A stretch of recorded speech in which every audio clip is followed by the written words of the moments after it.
चलो, आज मेरा आने का जो उद्देश्य था वो मैं आपको बता दूं। मैं आपसे आज मुखातिब करने जा रहा हूँ, मिलवाने जा रहा हूँ। हमारे बड़े भाई साहब कह सकते हो, हमारे साथी कह सकते हो।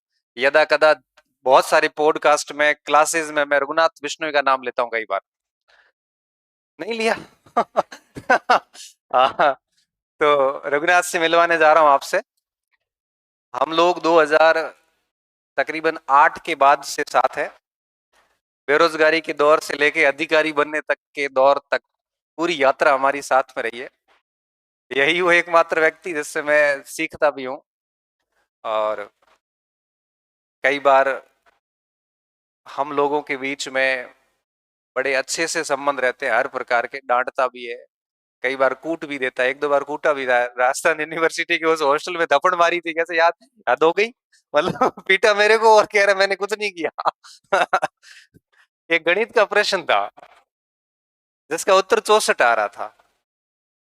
प्रश्न ये था कि एक खड्डा करना है, इतने भाई इतने का, उसमें कितने आदमी आएंगे? 64 आदमी आएंगे। अब हुआ यूं कि सॉल्व कर रहे थे, मेरे से तो वैसे ही होता नहीं था सॉल्व, इतनी गणित आती नहीं थी। रघुनाथ की अंग्रेजी बहुत शानदार थी ना। मैं 100 में से 190, 95 इस टाइप से नंबर आते थे। 200 में से सॉरी, वो थोड़ा ज्यादा हो गया। 200 में से मतलब 95 90% मार्क्स भी इजीली आते थे। और मेरे साथ ये दिक्कत थी कि मेरे को न तो अंग्रेजी आती थी, न गणित आती थी। मैं एसएससी में इनके साथ यूं ही चला गया।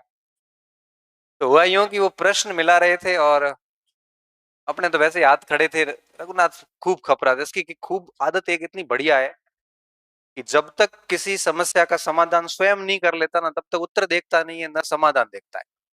चाहे गणित हो, चाहे इंग्लिश हो, चाहे जीके हो, पूरा माथोदय है, मरणीय हो है वो मादा है। लास्ट में लागे कि भाई अब अपनी सीमा से मामला बाहर है, उसके बाद वो या तो किसी से पूछ लेना या फिर पीछे जाके चेक कर लेना। जैसे थे आजकल हो एक सेकंड में धारे में उत्तर नहीं आते, देखो गणित उत्तर की है। ये स्थिति इनकी बिल्कुल नहीं थी। आज भी है ना, कोई भी हर्डल समस्या आई है, उस समस्या की तह तक स्वयं जाता था, भले 2 घंटे लग जाए। अब ये गणित का प्रश्न सॉल्व कर रहा है, मुझे हंसी आ रही क्योंकि ये खप रहा है, उत्तर आ नहीं रहा है। इसने कहा गणपत शांत हो जा। मैं शांत हुआ, मेरे को फिर आ गई। उसने कहा देख, दिमाग मत खराब कर, मैं गणित का प्रश्न कर रहा हूँ, मेरा ध्यान मत भटका से। तीसरी बार मेरे को फिर हंसी आ गई। मैं कह रहा हूँ उत्तर 64 है इसका। मचका नहीं धाप। थोड़ी देर हुई, लाल पेड़ हुए होगी कि ठोक दी मारे, वही उठोड़े महान आदमी हो, कोई कम थोड़ी हो। उसके बाद में थोड़ी देर बाद में समझ में आई कि चलो जो भी है अपने हित के लिए है, इसमें कोई लॉस वाली बात नहीं है ना, ऐसे करके। तो एक ऐसा शख्स है जो सही मायनों में, मैं गांव से निकल के आप ही की तरह शहर में आया था और उसके बाद में मेरी अंगुली पकड़ी और आज तक मेरे साथ है। और जब भी कभी मुझे, सच बता रहा हूँ, जिस तरह से आप कई बार डिमोटिवेट हो जाते हो और आपको लगता है कि सर को आना चाहिए, बात करनी चाहिए, हकीकत बता रहा हूँ, ये स्थिति मेरे में जब भी आती है तो मैं रघुनाथ का सोचता हूँ। हालांकि इनका डिपार्टमेंट अलग है, ये जीएसटी में है और इंस्पेक्टर है। भगवान की मेहरबानी से यहाँ अशोक अशोक स्तंभ लगता है। अभी तो शादी वर्दी में है। इनका टीचिंग से कोई मतलब नहीं है। शायद ये जिंदगी की पहली क्लास होगी जिसमें आप इंटरेक्शन कर रहे हो। और भी मैं कल से खप रहा हूँ, मैंने कहा नहीं एक बार चलना पड़ेगा। तो पहली क्लास होगी, इससे पहले थोड़ी गए कहीं। रघुनाथ कहीं नहीं गया। पहली ही क्लास होगी जिसमें आप, मैं 10 मिनट 15 मिनट बात करके आना। थोड़ा सा बच्चों को बता देना है कि कैसे पढ़ोगे तो नौकरी लग जाएगी, क्योंकि बहुत सारी सर्विसेज, असिस्टेंट कमांडेंट वगैरह, यूपीएससी। देखो राजस्थान में जिन्होंने परीक्षाएं दी नहीं, केंद्र सरकार की जो जो परीक्षाएं दी वो पास करी, तो एक छोटे से क्षेत्र से आना, गुड़ा मालानी, उसके आगे आपके छोटू गांव से राणासर, वहां से निकल के चोटन होते हुए फिर आगे सारी प्राइवेट पढ़ाई करी। उसके बाद से इतनी सारी उपलब्धियां, इतनी शानदार, अंग्रेजी, गणित, सब चीजें अच्छी है बहुत। मैं तो कुछ नहीं समझता था। मेरे को इंटरनेट बैंकिंग से लेके कंप्यूटर की दुनिया से परिचित करवाने से लेके, मेरे को ये छोटी छोटी सारी चीजें कैसे करनी है, क्या करना है, सब समझाया जाता है। आज भी ऐसी बात नहीं है। तो इस व्यक्ति का मेरे व्यक्तित्व के निर्माण में बड़ा योगदान है। तो मैं चाहता हूँ कि आप सभी आज रघुनाथ को सुने, और मैं रघुनाथ से कहूंगा कि आप थोड़ा सा बच्चों को बताएं कि आप कम नहीं है, आप में बहुत पोटेंशियल है। ये क्या है, बच्चे हमारे कई बार अंडर एस्टिमेट करते हैं खुद को। इनको लगता है कि भाई हमारे से कुछ नहीं होगा, इनको लगता है कि जो दूसरे लोग कर रहे हैं, इनको लगता है कि बाहर के लोग पता नहीं कितने ब्रिलियंट होंगे।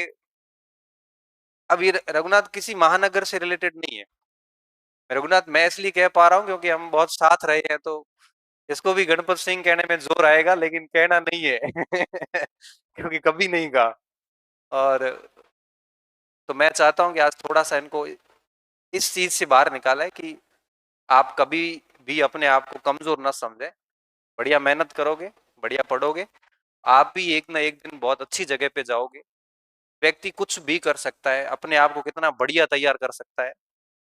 सब चीजें डिपेंड करती है आपके ऊपर, आप कितना बढ़िया अपने आप को निखारते हैं बिना कोई गलत आदतों में पड़े हुए। अगर आप बहुत बढ़िया डेडिकेटेड होके अपना काम करोगे, तो निश्चित तौर पे आप भी बड़े मंच पे जाओगे। आपके ही भगवान करे यहाँ अशोक स्तंभ लगे, बढ़िया बढ़िया गाड़ियां दे आपको भी, आप भी अपने समाज परिवार सबका नाम रोशन करो, आपसे भी बच्चे प्रेरित हो। तो आप भी कर सकते हो। हमारे में आप में कोई फर्क नहीं है। फर्क सिर्फ इतना है कि हम आपसे 15 साल पहले थे, और 15 साल पहले थे तो हम कैसे पढ़ते थे ये बात अभी आपको भाई साहब और बता देंगे। लेकिन मैं आपको बताऊं, हमारी पढ़ाई जबरदस्त थी, टारगेटेड थी। रघुनाथ ने एक टाइम टेबल बना रखा था, टेंटेटिव टाइम टेबल, जिसमें सारी परीक्षाओं के नाम थे कि इस परीक्षा की लास्ट डेट कब है, फॉर्म भरने की डेट कब है। और एक परीक्षा हुई, पेपर डाल अंदर, दूसरी परीक्षा पे लग जाओ, रिजल्ट का इंतजार नहीं करना है। दूसरी परीक्षा हुई, पेपर अंदर करो, तीसरी पे लग जाओ, फटाफट ऐसे चलता था। तो तैयारी करनी हमें सिखा दी कि अपना टाइम खराब नहीं करना, बस अपना काम करते जाओ, एक न एक दिन अपन अच्छी जगह अपने आप चले जाएंगे। तो इन चीजों से रूबरू होने के लिए मैंने सोचा आपसे आप बात करवाऊं, तो आप भी लाभान्वित। तो आपका कोई प्रश्न हो तो आप भी पूछ सकते हैं बाद में, है ना। पहले हम इनके विचार सुन लेते हैं, उसके बाद प्रश्न। आओ भाई साहब आओ चलिए बताओ यहाँ करो चीजें आवाज आ रही है। हाँ हाँ।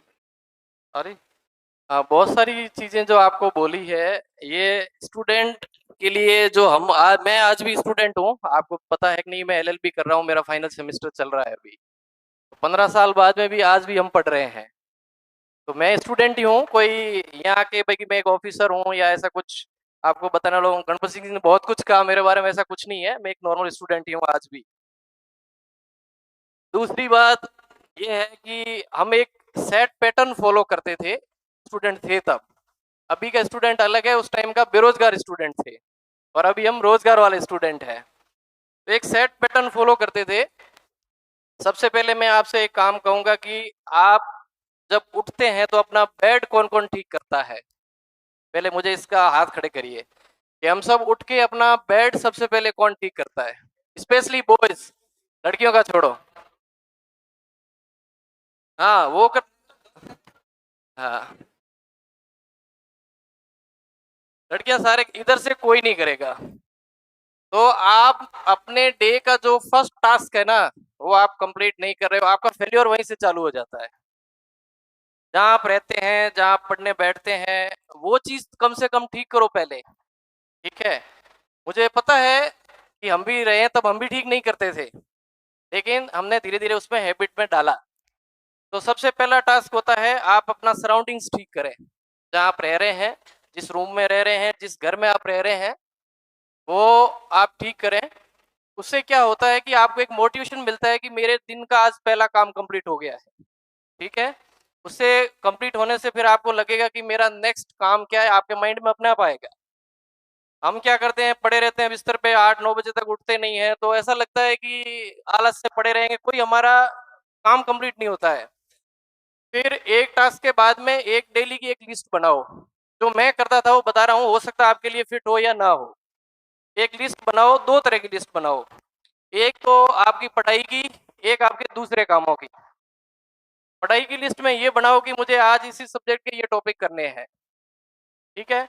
उसमें हो सकता है कि शाम तक होते होते सारे कंप्लीट हो जाए, आपके पास टाइम बच जाए, और हो सकता है नहीं भी बचे। लेकिन कुछ तो होगा उसमें से, तो आपने उस दिन का टास्क कंप्लीट कर दिया। ठीक है। दूसरी लिस्ट में बोल रहा हूँ कि हमारे बहुत सारे दूसरे काम भी होते हैं, जैसे कोई फॉर्म भरना है, कोई बुक्स लानी है, ठीक है, कुछ और भी होते हैं, घर के कामकाज भी होते हैं। तो वो भी लिस्ट धीरे धीरे टिक होती रहनी चाहिए। ठीक है। फिर और जो, यार ये सही नहीं, दूसरा माइक नहीं। हाँ ठीक है।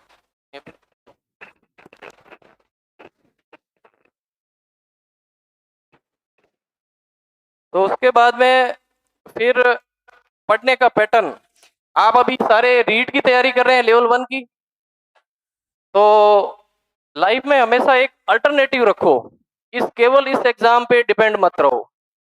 ठीक है। आपके पास ये होना चाहिए कि आज मैं इस एग्जाम में अपियर हो रहा हूँ, सिलेक्शन होना, आप कॉन्फिडेंस के साथ तैयारी कर रहे हो, सब कुछ है, लेकिन अगर सिलेक्शन नहीं हो तो मेरे पास क्या ऑप्शन है।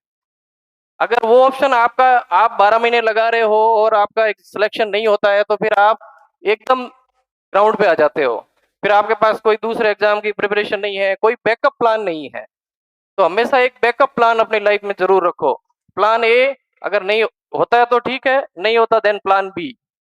और वो साथ साथ चलना चाहिए। साथ साथ मतलब क्या है, अपने दिन का जो टाइम है उसको बांट दो।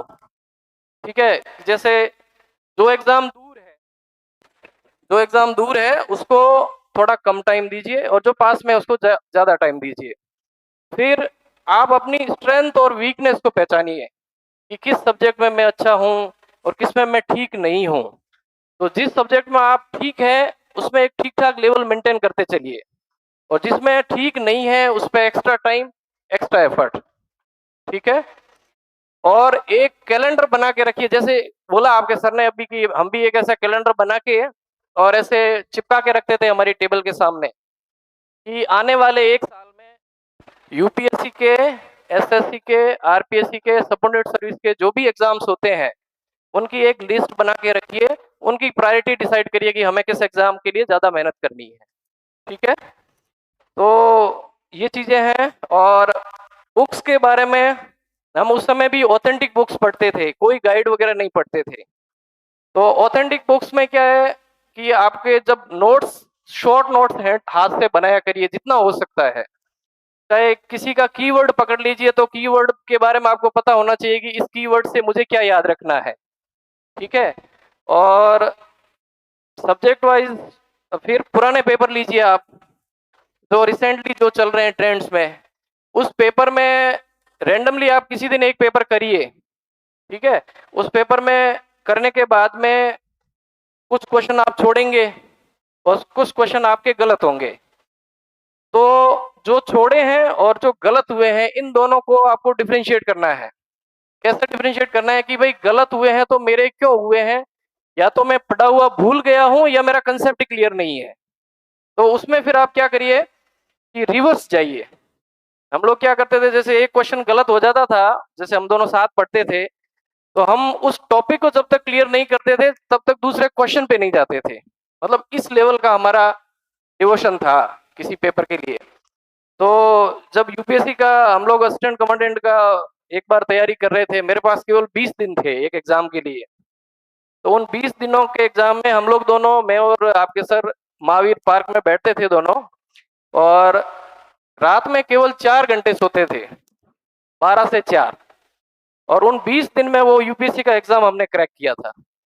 तो वो मतलब इतना हाई लेवल नहीं है आईएएस जैसा, लेकिन 19-20 है, इतना टफ पेपर होता है वो। तो हम क्या करते थे, जो जो प्रीवियस ईयर्स के क्वेश्चन पेपर है उनमें से उठाया एक क्वेश्चन और उल्टा उस टॉपिक पे जाते थे। फिर उस टॉपिक्स पे बहुत डीप स्टडी करते थे। तो डीप स्टडी करने से क्या है, आपका वो एक बार आप टाइम दे रहे हो, वो टॉपिक इतना बढ़िया से क्लियर हो जाएगा कि नेक्स्ट टाइम उसमें से कोई भी क्वेश्चन आएगा तो आप उससे गलत नहीं करेंगे। ये मेरा पॉइंट। तो रिवर्स जाइए, और जो क्वेश्चन आपने छोड़ा है जिसमें आप कॉन्फिडेंट नहीं है कि भाई ये मेरा सही नहीं है, या मेरा को कॉन्फिडेंस नहीं है कि सही होगा, तो उस क्वेश्चन में आपको क्या करना है, वही सेम मेथड वापस जाके आपको वो पूरा चैप्टर क्लियर करना है। ये शुरू में थोड़ा बोरिंग लगता है, बोरिंग लगता है क्योंकि आप हर क्वेश्चन के बाद जाके चैप्टर खोज रहे हो तो थोड़ा बोरिंग है, लेकिन इसका रिजल्ट बहुत अच्छा है। धीरे धीरे ऐसा लेवल आएगा कि आपका स्कोरिंग बढ़ते बढ़ते 80-90% तक चला जाता है, जो मैं मेरा अनुभव बता रहा हूँ। और दूसरा, थोड़ा कुछ मैं 3-4 वेलनेस के आपको पॉइंट बताता हूँ कि एक स्टूडेंट हो चाहे एक कोई पर्सन हो, उसके 6 पिलर्स होते हैं वेलनेस के। वेलनेस मतलब अपने आप को ठीक करना। अपने आप को ठीक करने में सबसे पहला है फिजिकल वेलनेस। अपने आप को स्वस्थ रखना है, स्पेशली एग्जाम के टाइम में। हम लोग क्या करते हैं, एग्जाम पहले तो थोड़ा कम पढ़ते हैं, जैसे ही एग्जाम आता है हम लोग अपना खाना पीना सब कुछ छोड़ के उस पर लग जाते हैं। तो उस टाइम क्या होता है, अपनी हेल्थ के इश्यूज आ सकते हैं। तो अपने आप को फिजिकली फिट रखिए, ठीक है। अगर आप फिजिकली फिट रहोगे तो आप मेंटली भी फिट रहोगे। फिर थर्ड फिटनेस या वेलनेस की मैं बात कर रहा हूँ, वो है इमोशनल वेलनेस। जब आप पढ़ रहे हैं तो अपने आप को बहुत सारी चीजों से डिटैच करके रखिए, अटैच मत होइए। आपका टारगेट है, आपका एग्जाम क्लियर करना है, तो आपको बहुत सारी चीजों से इमोशनली डिटैच होके रहना है, क्योंकि एग्जाम में इमोशनली आपको कोई हेल्प करने नहीं आएगा, ठीक है। फिर होता है एक स्पिरिचुअल वेलनेस। थोड़ा भगवान में विश्वास कर लिया करो, क्योंकि बहुत सारी आप मेहनत कर रहे हो, जब तक डेस्टिनी और ऊपर वाला नहीं चाहेगा आपको सक्सेस नहीं मिलेगी, ठीक है। मेहनत हम कर रहे हैं, ठीक है। मेहनत यूपीएससी के इंटरव्यू दे के भी लोग बाहर होते हैं, तो क्या वो मेहनत या वो लायक नहीं है कैंडिडेट? वो भी तो लायक है, लेकिन वो फेल क्यों होते हैं? कहीं ना कहीं उनके अंदर ये चीजें लैक कर रही होती है। तो अपने में कॉन्फिडेंस, ऊपर वाले पे भरोसा, ठीक है। भगवान के भरोसे से तो सब कुछ होता है। तो स्पिरिचुअल वेलनेस बहुत ज्यादा जरूरी है। फिर एक है सोशल वेलनेस। सोशल वेलनेस मतलब जो आपका फ्रेंड सर्किल है, जिसमें आप उठते बैठते हैं, जिनके साथ आप तैयारी कर रहे हैं। एक इंग्लिश में बहुत फेमस सेइंग है, ये man is known by the company he keeps, कि एक पर्सन अपने दोस्तों की संगति से जाना जाता है, ठीक है। आपके अगर अच्छे फ्रेंड है, जैसे हमारा ग्रुप था, कल हमारा रियूनियन था, हम 8 लोग कल 15 साल बाद मिले थे। तो वो सारे सक्सेसफुल लोग हैं। जब मिले तो हमने पुराने दिन याद किए, एक दूसरे से मस्ती की कि भाई ये ऐसे कहा करता था, ये इस तरह टांग खींचता था। तो लेकिन एक अच्छा सर्किल था। अच्छा सर्किल आपको पॉजिटिविटी आपके अंदर बना के रखेगा। दूसरा, आपको कभी भी डाउन नहीं होने देगा, क्योंकि एग्जाम का फेस है ना, ये बहुत डिफिकल्ट होता है। इसमें हमारे अंदर बहुत अप्स डाउन्स आते हैं। हमें बीच बीच में लगता है यार बहुत बहुत टफ है, मेरा होगा नहीं, सीट्स बहुत कम है, इस तरह की चीजें आती है अपने माइंड में। लेकिन अगर हम वेल प्रिपेयर्ड हैं तो हमारे को एक सीट चाहिए। कितनी सीट चाहिए? एक सीट। तो वो आपका मोरल जो बूस्टअप है, वो आपके घर वाले आपसे बात कर रहे होंगे रेगुलर तो अच्छी बात है, लेकिन सबसे ज्यादा जिसका इफेक्ट होता है वो होता है फ्रेंड सर्किल। अच्छे फ्रेंड्स रखिए, और टाइम टू टाइम जब भी आपको लगे लो फील करते हैं तो उनसे डिस्कस करिए, ठीक है। बहुत सारे ऐसे बच्चे देखे हैं मैंने मेरे टाइम में, इंटेलिजेंट थे लेकिन चीजों को डिस्कस नहीं करते थे। तो उससे क्या होता था कि वो अपने तक ही सीमित रखें, अपनी कमियां बाहर नहीं आती थी उनकी। जब कमियां बाहर नहीं आएगी तो आपका होलिस्टिक डेवलपमेंट नहीं होगा। तो फ्रेंड सर्किल को अच्छे से यूज भी करिए। आप 4 फ्रेंड्स मिलके एक एक टॉपिक बांट दीजिए, ठीक है, कि भाई आज तू ये टॉपिक तैयार करेगा, आज तू ये करेगा। फिर शाम को जब एक जगह फिक्स कर लो जहाँ चारों बैठ के अच्छे से उस टॉपिक को, जो जो टॉपिक तैयार करके आया उसको डिस्कस कर लो। तो आपका एक साथ में 4 टॉपिक क्लियर हो जाएगा।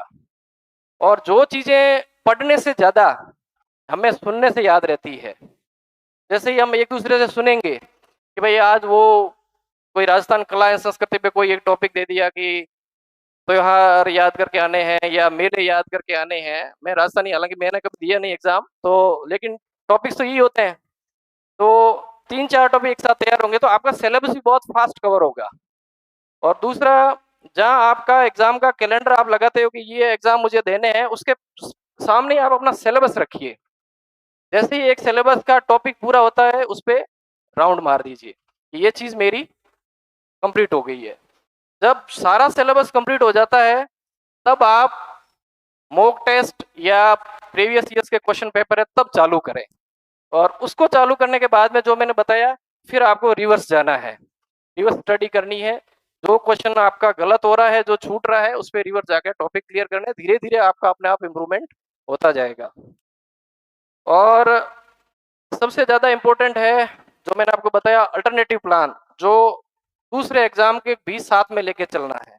ये स्पेशली मैं दोबारा रिपीट इसलिए कर रहा हूँ कि अपने यहाँ ट्रेंड क्या है, हम एक एग्जाम लेके चलते हैं और फिर धीरे धीरे एक का नहीं होता तो फिर हम अपने छोड़ के कहीं दूसरी जगह चले जाते हैं।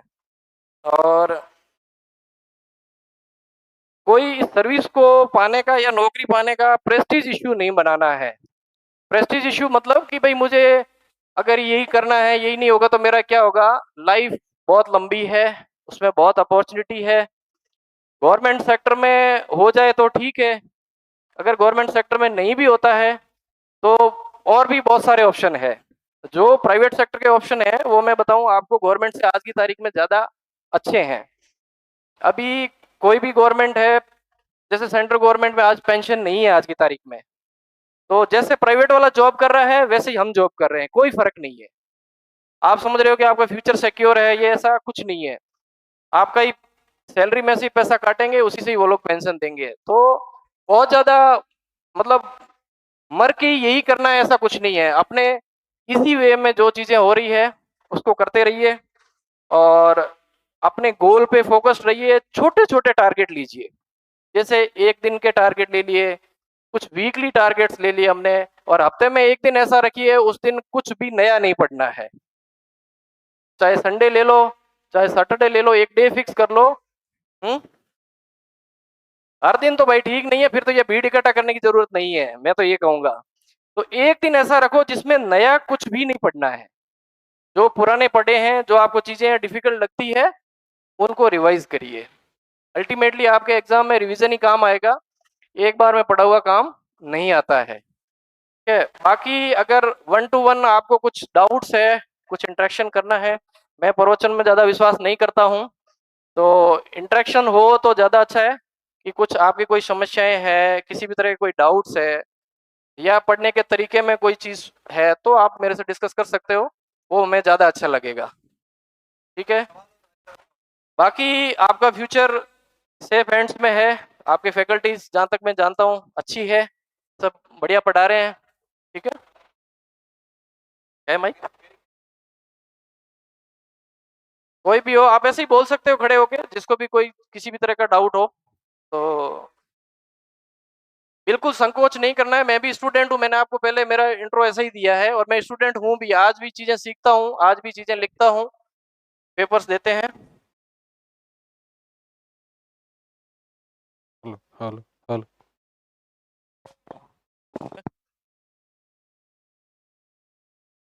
बहुत अच्छा, आवाज आ रही है। बहुत अच्छा क्वेश्चन पूछा है कि आप जीएसटी इंस्पेक्टर बने हैं, अपनी जर्नी के बारे में बताएं और मैथ्स और इंग्लिश कैसे स्ट्रॉन्ग करनी है। अच्छा क्वेश्चन है। दोनों सब्जेक्ट है जो जनरली अपने वेस्टर्न राजस्थान या अपने बाड़मेर जैसलमेर में इन सब्जेक्ट की मतलब पकड़ नहीं होती है, और हम यह मार खाते हैं।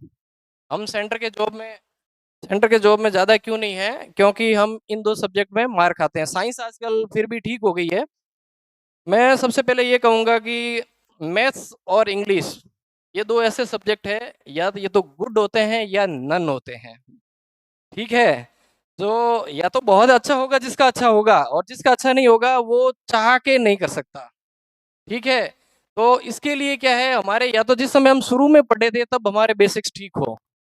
ठीक है, और उस समय अगर बेसिक्स ठीक नहीं है तो बाद में हम केवल एग्जाम भर के लिए कर सकते हैं, बस उतना हो जाए तो ही बहुत है। वो कैसे करना है मैं आपको बताऊं। जैसे आप इंग्लिश का मैं पहले लेता हूं कि हम लोग ज़्यादातर हिंदी मीडियम से है।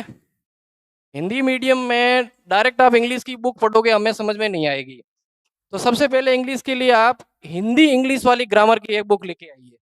हिंदी इंग्लिश, डायरेक्ट इंग्लिश वाली मत लेके आइए, क्योंकि डायरेक्ट इंग्लिश वाली आपको समझ में भी नहीं आएगी और दूसरे दिन बोरिंग लगेगी, आप फेंक दोगे उसको। उससे बढ़िया क्या है कि आप पहले हिंदी इंग्लिश वाली ग्रामर लाइए, और वही मैं कह रहा हूँ ग्रुप बनाइए और उनके सामने चीज़ें डिस्कस करिए। उससे बोलिए कि 4 सेंटेंस तुम दो जिसमें मैं लिख सकूं, और आप उनको दीजिए। फिर उनमें क्या है, ग्रामर से आप क्रॉस चेक करिए बुक से कि आप सेंटेंस सही लिख रहे हैं नहीं लिख रहे हैं, पार्ट ऑफ स्पीच जो 8 पार्ट होते हैं वो ठीक करिए। तो ये धीरे धीरे आप कर सकते हो, कोई बड़ा रॉकेट साइंस नहीं है, इंग्लिश इजी है, बाकी चीज़ों से बहुत इजी है।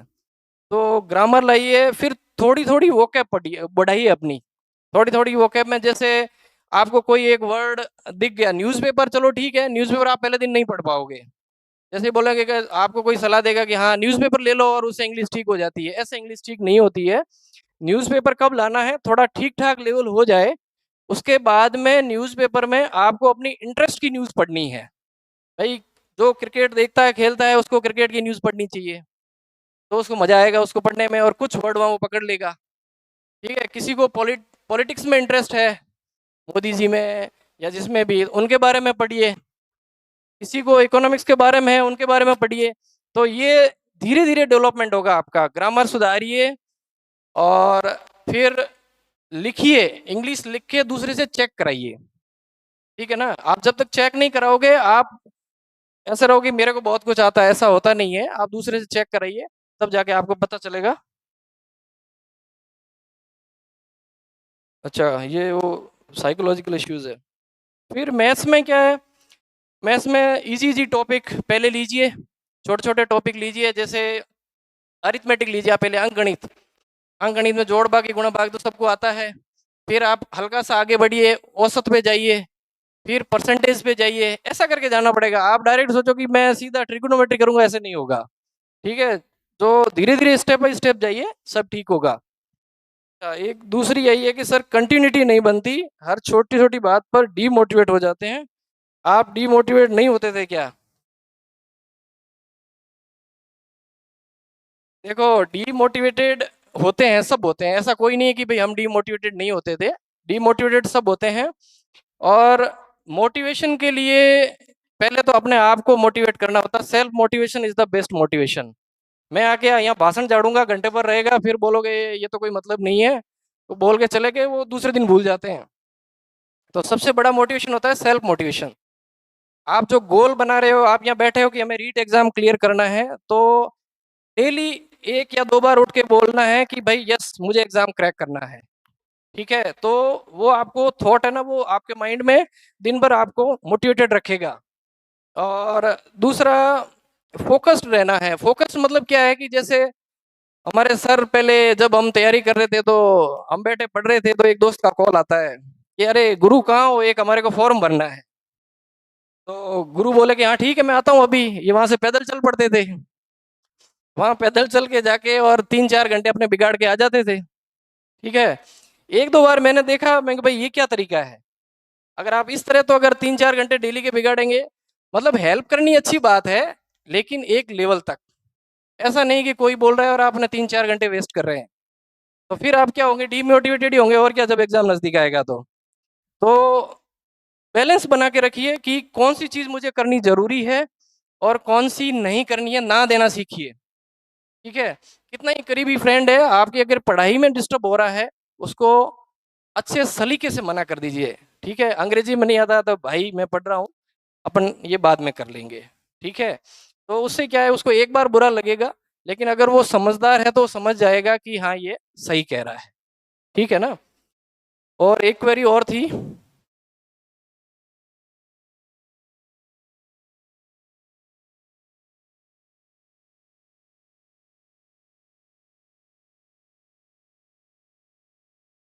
ये ना वाला तो मैंने क्लियर कर दिया। ना वाला एक बोला था कि दोस्तों को ना नहीं बोल सकते। ठीक है, दोस्तों को ना नहीं बोलोगे तो घर वाले ना बोल देंगे बहुत जल्दी।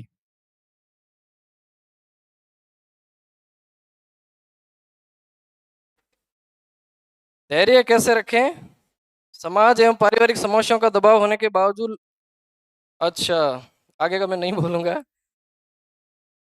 पुरानी कुछ बुरी घटनाओं को दिमाग से कैसे निकालें, जब भी बातें आते डर जाते हैं। ठीक है, पढ़ा हुआ लंबे समय तक याद कैसे रखें, आपके अनुसार पढ़ने का सही तरीका क्या है, आपसे व्यक्तिगत रूप से बात करनी है।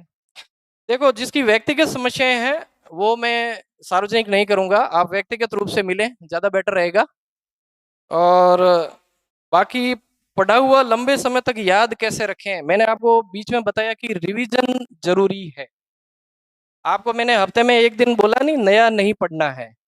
तो वो इसलिए बोला है कि आप रिवीजन कर सके, और जब रिवीजन करोगे तभी आपको चीजें याद रहनी चालू होगी। और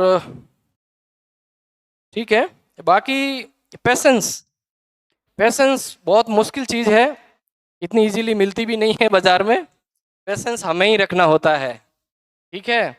और पेशेंस के लिए मैंने आपको कहा नहीं, डेली अपने आप को सेल्फ मोटिवेटेड रखिए। भाई हाँ, मुझे ये करना है, कैसे भी करके करना है, लेकिन उसको अपने ऊपर हावी नहीं होने देना उस लोड को। ठीक है, अपने जैसा चल रहा है वैसे चलना है, डेली के जो काम डिसाइड किए वो करने हैं। और जब आप शाम को जब फ्री होते हैं ना, जब पढ़ पढ़ा के, तब आपको नेक्स्ट डे का लोड नहीं लेना है।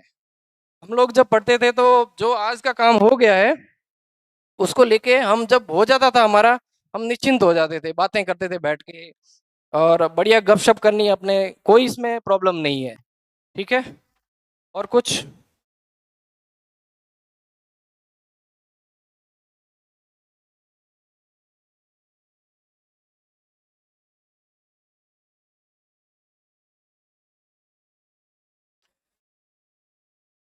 हाँ, आपको क्वेश्चन है कि घर वाले डीमोटिवेट करते रहते हैं कि भाई आपकी नौकरी कहाँ पड़ी है, इतनी आसान नौकरी कहाँ है। अच्छा क्वेश्चन है। घर वाले हो सकता है आपको मोटिवेट करें, लेकिन पड़ोसी ज्यादा डीमोटिवेटेड करते हैं। ठीक है, पड़ोसी और दूसरे रिश्तेदार, वो सबसे ज्यादा आपको डीमोटिवेट करेंगे। हो सकता है वो आपके पेरेंट्स को बोलते होंगे कि क्यों पढ़ा रहे हो लड़की को, स्पेशली लड़कियों के लिए, कि कहाँ पड़ी है नौकरी, और क्यों पढ़ा रहे हो इनको, बहुत कम पोस्ट है, ये बला बला बहुत सारी चीजें।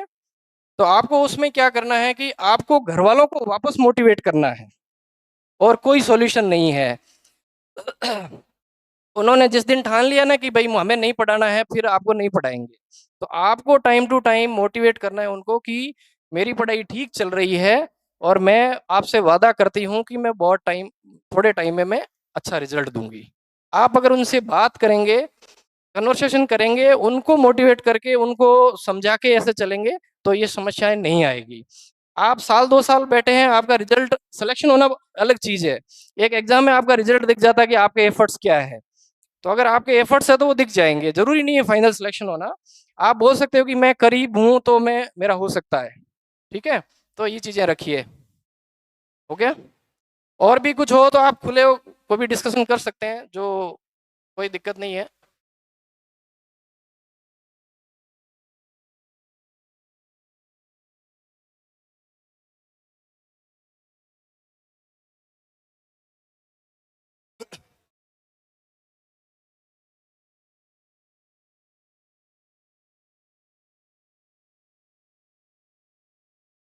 नींद की समस्या, ये नींद नहीं आती है, नहीं वाकई ये एक जेन्यून प्रॉब्लम है। आप इसको हल्के में ना लें। एक स्टूडेंट के लिए ये समस्या आती है। कौन सी? नींद नहीं आना, स्लीपनेसनेस जिसको बोलते हैं। अगर ये लंबे टाइम तक रहती है तो मैं आपको सलाह दूंगा कि आप किसी डॉक्टर से कंसल्ट करें। ठीक है, और थोड़े टाइम के लिए रहती है तो उसका मैंने तरीका आपको बताया कि अगर आप जो दिन में आपने अपना टारगेट सेट किया है पढ़ने का, वो अगर आप पढ़ लेंगे तो शाम को नींद ठीक ठाक आ जाएगी। ये मेरा मानना है, क्योंकि हम जो डिसाइड करते थे, पढ़ते थे, तो शाम को नींद ठीक ठाक आ जाती थी। और अगर आपने सुबह से लेके, मैंने आपको बेड बेड के लेने से और शाम को सोने तक की चीजें पहले रूटीन बता दिया था। अगर उस रूटीन में आप जरा सी भी लापरवाही करेंगे तो शाम को नींद नहीं आएगी। ठीक है,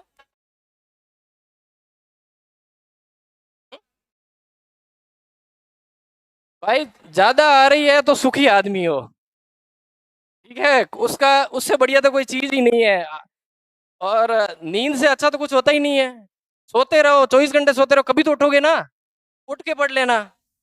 ठीक है, बहुत ज्यादा आ रही है ये तो, ये तो या तो नाभि खिसकी हुई है, या फिर करना नहीं है कुछ, सिंपल सी बात है।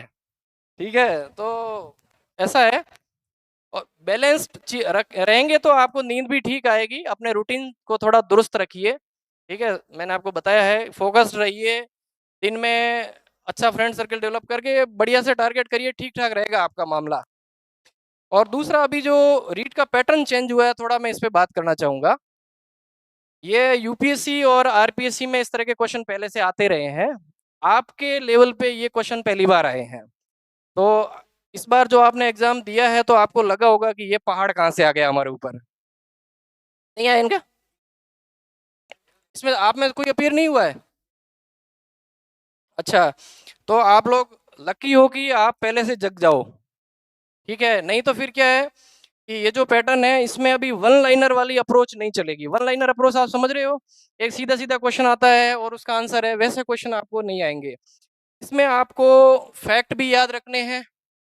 सबसे पहले तो आप अपने आप को फैक्ट से बहुत बढ़िया से, क्योंकि आपका एग्जाम देखो क्या होता है, एग्जाम पैटर्न्स इंडिया में जितने भी है ना, उनका एक अलग मकसद है। मकसद क्या है? मकसद ये है कि जैसे यूपीएससी एग्जाम कराती है तो आपसे फैक्ट रटने को नहीं कहती है। क्यों नहीं कहती है? वो आपके दिमाग में क्या चल रहा होगा कि वो आपसे फैक्ट नहीं पूछेंगे, वो कहेंगे आपको कंसेप्ट आते कि नहीं आते हैं, थ्योरी आती कि नहीं आती है, आपके व्यूज कैसे हैं। क्योंकि वो लोग आईएएस बनते हैं ना, तो वो पॉलिसी मेकर्स होते हैं।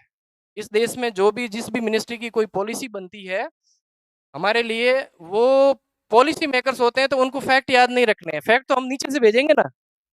इसलिए आपकी जो एग्जाम की डिमांड है वो फैक्ट बेस्ड इसलिए है कि आप जब जाके छोटे बच्चों को पढ़ाएंगे, 5th तक के बच्चों को, उनको चीजें याद करानी है, उनको कंसेप्ट नहीं समझाना है। क्योंकि उनको कंसेप्ट समझ में नहीं आएगा, उनका इतना लेवल डेवलप नहीं हुआ होगा। तो फैक्ट सबसे पहले याद करिए, जो भी आपके सिलेबस के अकॉर्डिंग जो भी चीजें हैं, अच्छी ऑथेंटिक बुक से सारे फैक्ट याद करिए। फिर क्या है, एक क्वेश्चन आते हैं मैचिंग के। तो आपको अगर फैक्ट्स ठीक से याद होंगे तो जो मैचिंग वाले क्वेश्चन है, 4 में से 3 भी आ रहे हैं या 2 भी आ रहे हैं, तो आप मिलान करके उस क्वेश्चन का आंसर निकाल लोगे। थोड़ा अपना माइंड अप्लाई करना उसमें कि हाँ ये इससे मैच कर रहा है, इससे मैच कर रहा है, 2 मैच कर रहे हैं, तो उसमें से आप आंसर निकाल पाओगे। तो इसमें क्या आपको अपनी बुद्धि लगानी है थोड़ी, बिल्कुल रटा रटाया काम नहीं चलेगा। दूसरे क्वेश्चन आते हैं ये फैक्ट मतलब वो एक कथन और कारण वाले। कथन कारण वाले को करने में सबसे पहले आपको क्या करना है कि देखिए कि जो कथन और कारण दिया है वो दोनों फैक्ट सही है या नहीं है, पहले तो ये देखना है कथन और कारण दोनों फैक्ट सही है या नहीं है। अगर दोनों में से एक भी फैक्ट गलत है तो आपका आंसर वही मिल गया। अगर दोनों सही है, आपको लग रहा है कि कथन भी सही है कारण भी सही है, तो आपको क्या करना है, उनके बीच में एक वर्ड लगाना है, क्योंकि। क्या वर्ड लगाना बीच में? क्योंकि। अगर क्योंकि लगा के फिर पहले कथन को पढ़िए फिर कारण पढ़िए। अगर वो सेट हो रहा है, ठीक है, कोई क्वेश्चन में वो सेट हो रहा है कि ये कथन है क्योंकि ये इसका कारण है, तो दोनों सही है और उसकी वो प्रॉपर व्याख्या करता है। और अगर आपको लगता है कि क्योंकि सेट नहीं हो रहा है, तो लिखिए दोनों सही है, उसकी व्याख्या नहीं करता है। ठीक है। एक तीसरे टाइप के क्वेश्चन आते हैं, स्टेटमेंट दिए होते हैं, कथन 1 2 3, फिर इसमें से कौन सा सही है, 1 1 2 1 2 3 इस तरह, वो भी फैक्ट बेस्ड ही है। आपको फैक्ट अच्छे से हैं पता, तो उसको एलिमिनेट करिए, जो चीज गलत है उसको क्रॉस कर दीजिए, जो बचे हैं उसको टिक करिए। 3 टाइप के हैं। एक टाइप का और क्वेश्चन आता है, हाँ, कालक्रम, क्रोनोलॉजिकल ऑर्डर। उसमें क्रोनोलॉजिकल ऑर्डर में क्या होता है कि आपको इवेंट याद रखने होते हैं। जैसे हिस्ट्री के कोई इवेंट दे दिए, मॉडर्न हिस्ट्री के, जैसे बंग बंग कब हुआ था, सत्याग्रह कब चालू हुआ, या फिर असहयोग आंदोलन कब हुआ, इस तरह। तो इनको आप एक है ना फैक्ट, जैसे मैं कह रहा हूँ सारा खेल फैक्ट पे ही है, आपका आपका एग्जाम फैक्ट बेस्ड है, लेकिन इन्होंने क्या किया है, पैटर्न चेंज किया है और कुछ नहीं। तो थोड़ा दिमाग लगा के चारों टाइप के क्वेश्चंस को आप अच्छे से सॉल्व करिए, तो ठीक ठाक आपका वो काम हो जाएगा, आप सेलेक्ट हो जाएंगे। और दूसरा, मैं अब इस एग्जाम का अभी तक कोई डेट नहीं आई है, आई है कोई डेट आपके? नहीं। तो एक अल्टरनेटिव प्लान आज से बना लेना कि अगर ये एग्जाम नहीं तो और दूसरा कौन सा एग्जाम, ये जरूर करना। ये मैं बार बार इसलिए बोल रहा हूँ कि हम इसमें आए हैं, घर वाले बोल रहे हैं कि भाई रीट की तैयारी कर रहे हैं, लेकिन अगर रीट नहीं तो हम फेल नहीं होने चाहिए लाइफ में, अगर इस फील्ड में है तो हमारा अल्टरनेटिव रखिए और साथ साथ में उसकी तैयारी करते रहिए।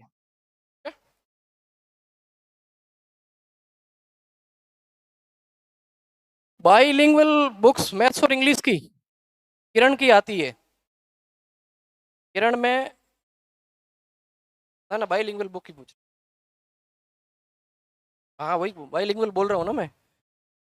बाईलिंगुअल किरण की बुक्स आती है, किरण पब्लिकेशन की, और उसको लाके आप शुरू में हिंदी। और मैथ्स में क्या है, मैथ्स में बहुत ज़्यादा हिंदी का रोल है नहीं, हिंदी इंग्लिश एक जैसी होती है। थोड़ा सेंटेंस समझने में आपको थोड़ा टाइम लगेगा, फिर बाद में ठीक ठाक हो जाता है। और इंग्लिश के लिए भी मैंने बताया, ग्रामर, थोड़ी थोड़ी वोकैब धीरे धीरे दुरुस्त करते रहो।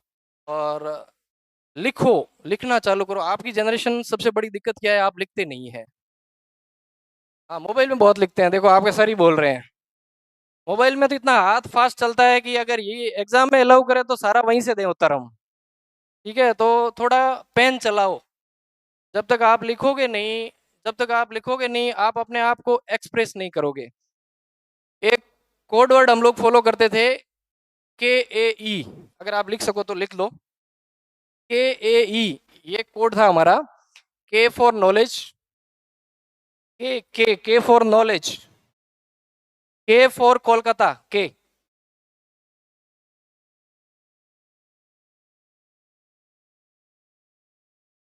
नॉलेज। नॉलेज जो वर्ड होता है ना, वो के से शुरू होता है, के साइलेंट रहता है। ठीक है।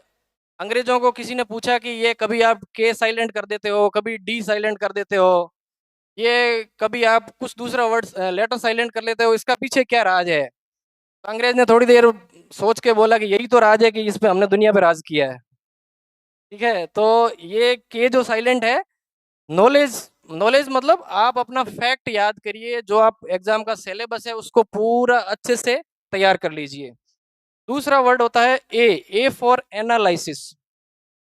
एनालिसिस में आपको क्या करना है कि जो चीज मैंने पढ़ी है, क्या मेरे एग्जाम के हिसाब से सफिशिएंट है। जो स्टडी मटेरियल मैंने पढ़ा है, वो मेरे लिए सफिशिएंट है या नहीं है। तो उसमें फिर क्या होगा कि एक बुक से हो सकता है कि काम नहीं चल रहा हो, तो आप एनालिसिस करोगे तभी आप दूसरी बुक पे शिफ्ट होंगे। और बहुत ज़्यादा बुक्स नहीं पढ़नी है, किसी भी सब्जेक्ट की एक दो ठीक ठाक बुक, और उनको बार बार पढ़ना है। ठीक है। और तीसरा है ई फॉर एक्सप्रेशन। एक्सप्रेशन का मतलब क्या होता है, एक्सप्रेशन आप दो तरीके से कर सकते हो, आप बोल के कर सकते हो या आप लिख के कर सकते हो। तो मैं आपको ये चीज़ क्यों लिखवा रहा हूँ कि आप लोग लिखते नहीं हैं, तो लिखेंगे तो आप अपने आप को एक्सप्रेस करेंगे। ठीक है। वो एक्सप्रेस करना, आप कोई टॉपिक पे डेली लिखिए, फिर आप अपने फ्रेंड से चेक कराइए। चलो फ्रेंड के सामने आपको शर्म आती है, बहुत सारे ऐसे दोस्त हैं मैंने कि वो कि यार मेरी कमियां इसको पता पता चल जाएगी। ठीक है, तो उस केस में आप क्या करें, किसी टॉपिक पे लिख के नेट से चेक कर लीजिए।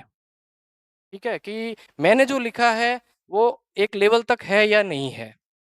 अगर वो एक लेवल तक है तो आप उसमें और बेटरमेंट करते जाइए, नहीं तो अपनी वो वीकनेस है उसको सुधारते जाइए।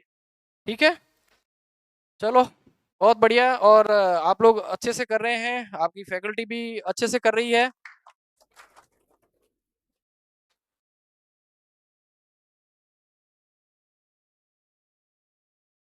सुबह जल्दी नहीं उठा जाता, कोई बात नहीं, 9 बजे आँख खुलती है, बढ़िया है। मैं इसको कोई ऐसा नहीं बोलता हूँ कि सुबह 5 बजे ही उठना है।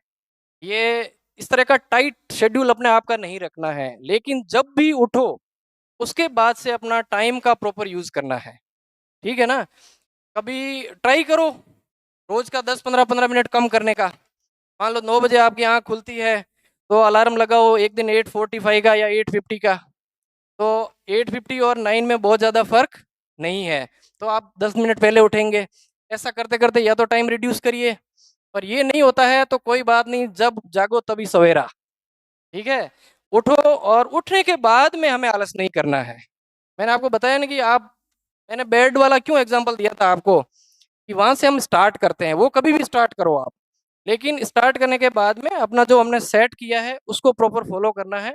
जब आप और लेट तक पढ़ते हैं उससे भी मुझे कोई प्रॉब्लम नहीं है, मेरा पर्सनल ये है। आपको ठीक लगता है, मन है तब तक पढ़िए, और मन नहीं है तब सो जाइए। ठीक है।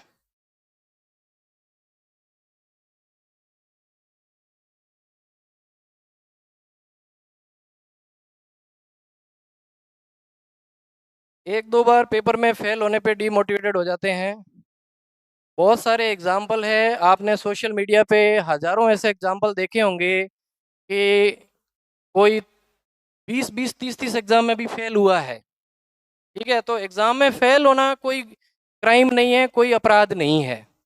ठीक है, आप अगर एग्जाम में फेल हो रहे हैं तो मैं वापस आपको कह रहा हूँ कि आप एनालिसिस करिए कि मेरी कमी कहाँ रह गई। ठीक है, उस कमी को आपको सुधारने के लिए वापस बैठना आपको खुद को ही है, दूसरा कोई नहीं बैठेगा। कि आप वहाँ बैठ के पेपर को एनालिसिस करिए सबसे पहले, जिस पेपर में आप फेल हुए हैं।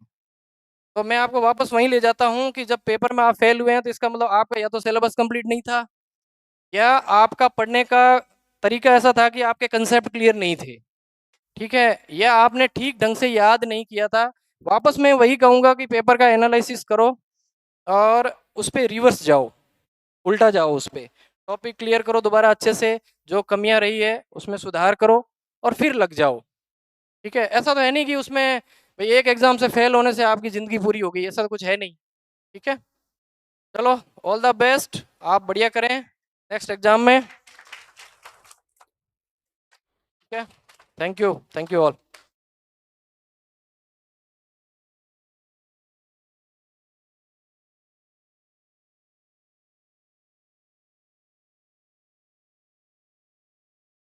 शुगर चलो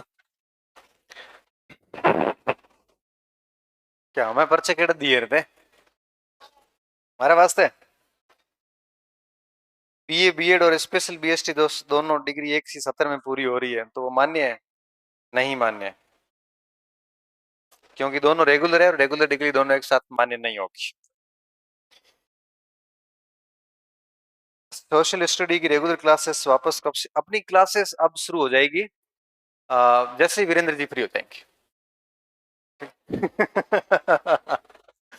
स्पेस मिलेगा ना मुझे, अदरवाइज अब मैं किसकी क्लास बंद करूंगा बताओ?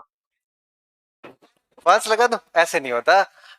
क्षमता होती है, तो आप लोगों की क्षमता है, 4 कक्षाओं की है, 4 चल रही है ना अभी। वीरेंद्र जी फ्री हो जाएंगे 1 महीने में, मैं आ जाऊंगा 1 महीने में, उसके बाद मैं आपको विदाई दे के जाऊंगा। ठीक है। क्योंकि मेरा वो बैच पूरा हो रहा है अभी 15-20 दिन के अंदर, सामाजिक सेकंड ग्रेड का। उसके बाद में मैं आपके साथ ही हूँ फिर।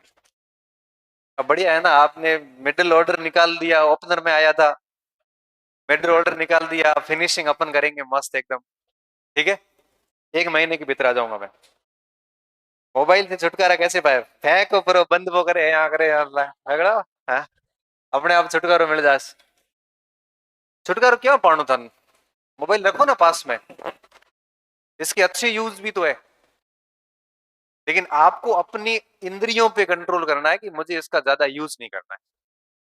कोशिश करो ये जितने भी एप्लीकेशन है, टेलीग्राम, इंस्टाग्राम और फेसबुक और स्नैपचैट, और इन पे लंबा क्लिक करके अनइंस्टॉल कर दो, हटा दो यहां से। टेलीग्राम का भी क्या करना है, हटा दो। और प्रण ले लो, परीक्षा देने के अगले दिन इस वापस सारे एप्लीकेशन डाउनलोड करूंगा, तब तक कोई एप्लीकेशन ऑन नहीं रहेगा। एप्लीकेशन ऑन रहेगा, टाइम ऑफ होता जाएगा। सीधी बात है भाई। नौकरी वोकरी लेनी है, लेनी है, हाँ, तो हमारी बात आज मान लो, घरे जाए एप्लीकेशन मजो कर दो आज, क्या नहीं कि सुबह पासा डाउनलोड करो। आपको ये सोच के करना है कि अब परीक्षा तक एक भी एप्लीकेशन ओपन नहीं करूंगा, ये वापस इंस्टॉल नहीं करेंगे। क्योंकि भाई देख, सीट है कम, इतनी भी कम नहीं है कि सिलेक्शन नहीं हो, और इतनी भी अधिक नहीं है कि सबका हो जाए।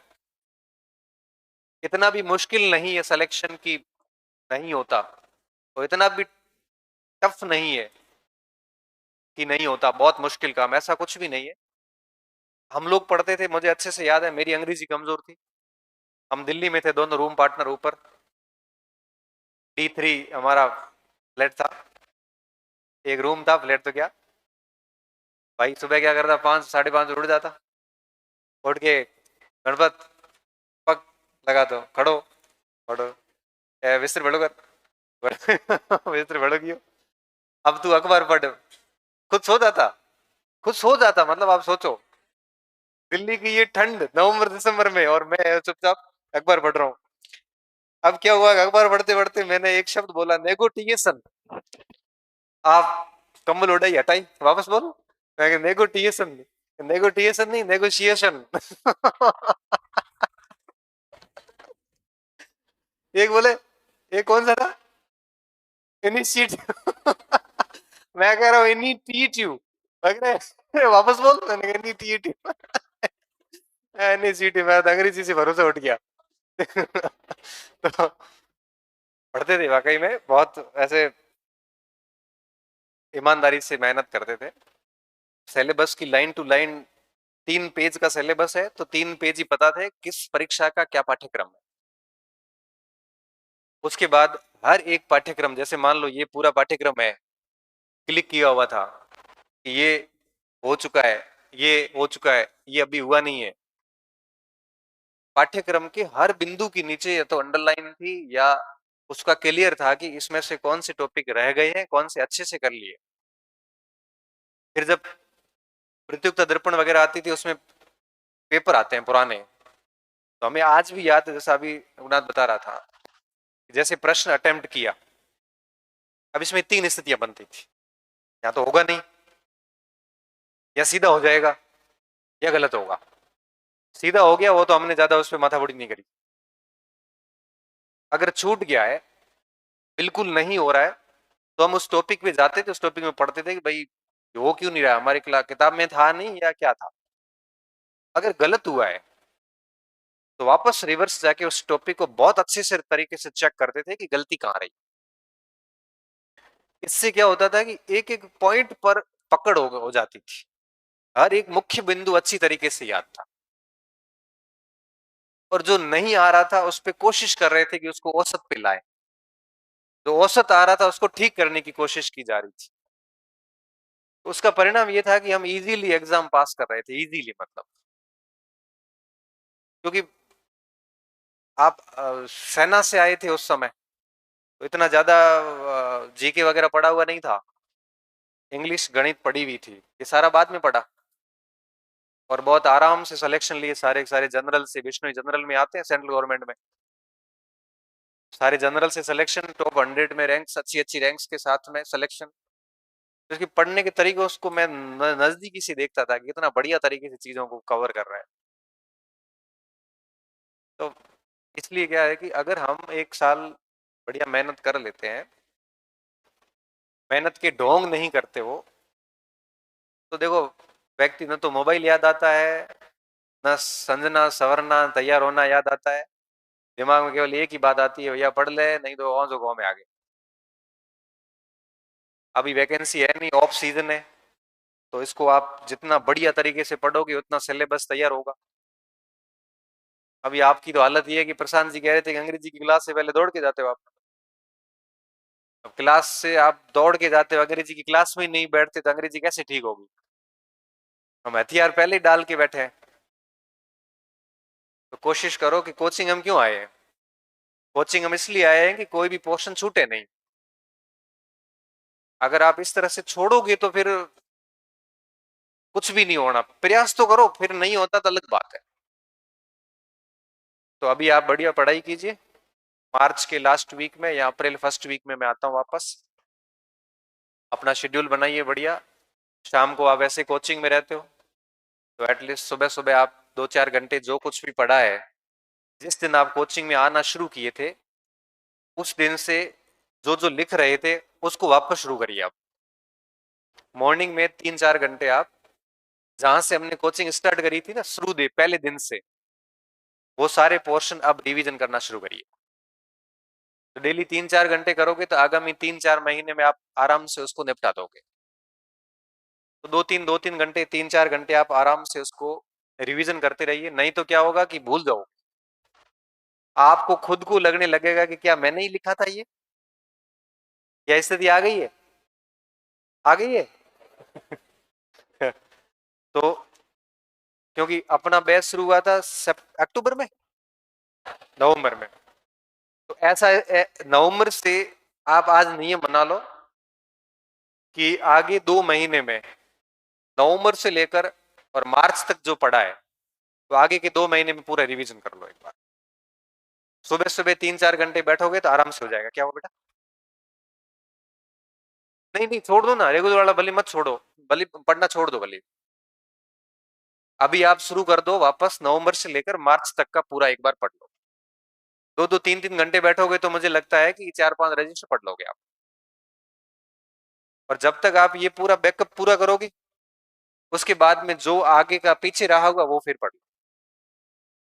समझ में आई बात? क्योंकि 4 महीने में जो पढ़ाया है ना, उसको पढ़ने में मुझे लगता है कि 2 महीने लगे, इससे ज्यादा टाइम नहीं लगेगा। तो एक एक बार तो पूरा रिवीजन हो जाएगा, फिर आगे 1 महीने में पूरा वापस 2 महीने वाला पढ़ लोगे, तो कम से कम एक बार पूरा अपडेट हो जाओगे। समझ में आ रही बात? आज से, कल से शुरू करोगे सुबह से। 1 नवंबर से अगर मान लो बैच शुरू हुआ है ना, 1 तारीख से शुरू कर देना, और कोशिश करना कि इसको 1-1.5 महीने में एक बार पूरा रिवीजन कर लो। उसमें याद भी करो, थोड़ा थोड़ा समझो भी। कला संस्कृति मनोविज्ञान तो बढ़िया कर लेते हैं, अंग्रेजी ठीक ठाक हो जाती है। और गणित में भी देखो ऐसा कुछ है नहीं, 4-5 सवाल तो आते हैं, आपको पता है उसके शिक्षण विधियों के, और 3-4 सवाल ही तो ऑर्डर है कि देखो बे 3 ऑप्शन में उत्तर काट दिया मैं गड़ा एक बे छोड़ दे। क्या तूने उत्तर के ऐसे हो जाएगा, आराम से हो जाएगा, क्या दिक्कत है? अच्छा, ठीक है। तो अब मिलते हैं अपन नेक्स्ट। हाँ, क्या शायरी? शायरी हायरी कहीं कर, पढ़ाई करो थे, पढ़ाई धारा में वह को नहीं, शायरी में क्या करना है?